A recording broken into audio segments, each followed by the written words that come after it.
Let's talk now about the Shang system. And it is a sort of, there is a system to Shang and how it works. But it's one in which the political and the social and the economic and the religious are combined together, as you'll see. But let's begin with another question, which is, where do we know about Shang from? We know about it from, let's say, much later texts, but archaeologically speaking, what we know about Shang from, in the first place, is from what's been dug up. And I'm looking here at a Shang burial, and if I go through, I see things like sacrificial victims, coffin with lots of grave goods, valuable jade discs in the burial pit. We find jade and bronze ceremonial daggers like this. We find, of course, a combination of bronze pots like that, but also with victims in it as well.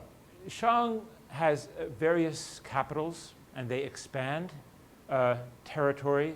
The capital moves around. The final capitals were in a place called Anyang in Henan.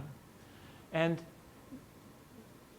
our understanding of how Shang conquers and spreads its territory is a bit hazy, but it seems to be something like this, and perhaps too influenced by what happened later, where we know much more.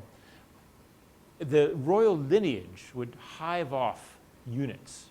It would segment out. So the units would be sent out and sent into the country where they'd establish their own capital. They'd go perhaps with slaves. They'd conquer territory. They'd take resources in. And these units, these lineage units, would become part of the Shang apparatus, defending the Shang in war, going to war with Shang armies. But really it was a very much a feudal system in the sense that these nobles from the royal lineage controlling territory, having their own ancestors, but also being linked back to the main core, to the capital, the center of wealth and consumption, the center of religious activity. When I use the word feudalism in this, we're thinking of a situation in the most simple sense, and that's the most simple sense is the way I'm using the word, that feudalism is when sovereignty, some degree of sovereignty over territory is delegated to somebody else. And that person becomes, in a sense, the lord of that territory, possesses it, can pass it on to his descendants, and so on. But let's come back to this question of how did Shang keep connections to its relatives? How do the relatives keep connections to the Shang king? And the answer is that they perform certain kinds of ceremonies. When lineage units were sent out, they would be given very often sets of vessels that they would take with them. And when they were buried, those vessels very often would be buried with them as well.